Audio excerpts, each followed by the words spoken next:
Assalamualaikum warahmatullahi wabarakatuh.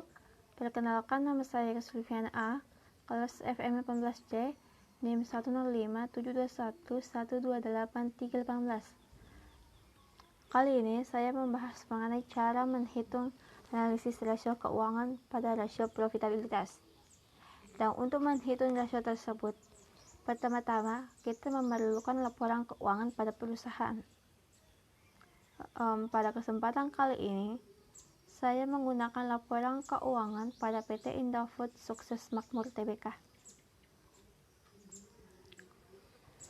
Rasio profitabilitas adalah rasio yang digunakan untuk mengukur kemampuan perusahaan dalam menghasilkan keuntungan atau mendapatkan laba.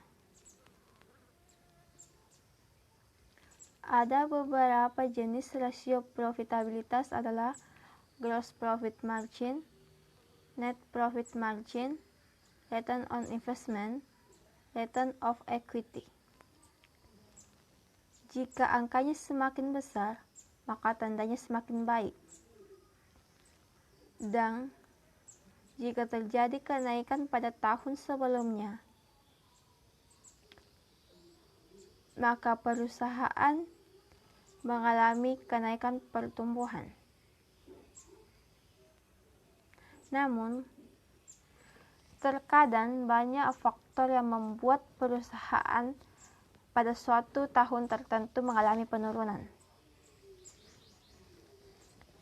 Yang pertama yaitu gross profit margin, yaitu rasio ini digunakan untuk membandingkan laba kotor dengan penjualannya.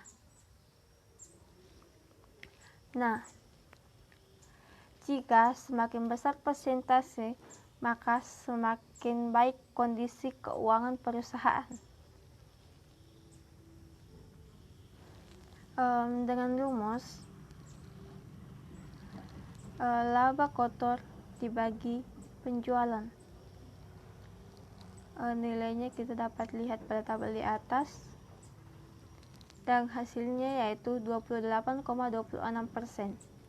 Jadi, gross profit margin dari PT Indofood Sukses Makmur Tbk tahun 2018 sebanyak 28,26%. Nah, kita bisa mengetahui apakah angkanya itu cukup tinggi.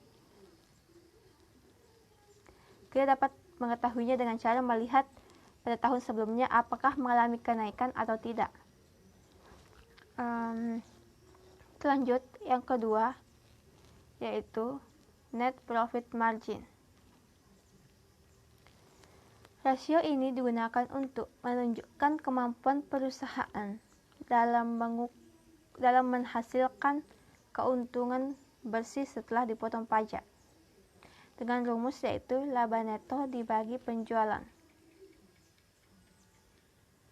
Dan hasilnya yaitu 6,53%. Yang artinya PT Indofood Sukses Makmur Tbk dalam menghasilkan laba bersih sekitar 6,53%. Lanjut, yang ketiga, return on investment atau ROI.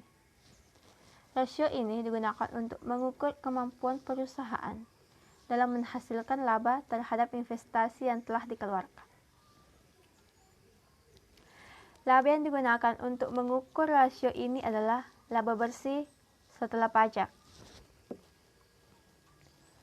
ROI menunjukkan bahwa semakin tinggi nilai ROI-nya, maka tingkat return diberikan juga semakin tinggi.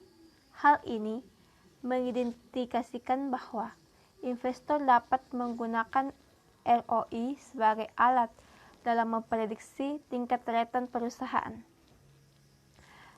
Dengan rumus laba neto dibagi total aktiva. Dan hasilnya yaitu 3,73%. Di mana angka tersebut dapat dikatakan murah atau mahal. Tapi kita bisa mengetahuinya dengan cara membandingkannya dengan perusahaan seindustrinya, atau kita juga bisa lihat dari ROI pada tahun sebelumnya. Apakah terjadi kenaikan atau penurunan. Yang keempat, ROE, Return on of Equity. Rasio ini menunjukkan seberapa besar kontribusi ekuitas dalam menciptakan laba. ROE yang baik itu biasanya di atas 15%. Kalau di bawah 15%, artinya perusahaan kurang dalam menghasilkan laba. Dengan rumus laba neto dibagi total ekuitas, dan hasilnya 7,32%. Jadi return of equity-nya di bawah 15%. Maka artinya perusahaan kurang dalam menghasilkan laba. Jadi,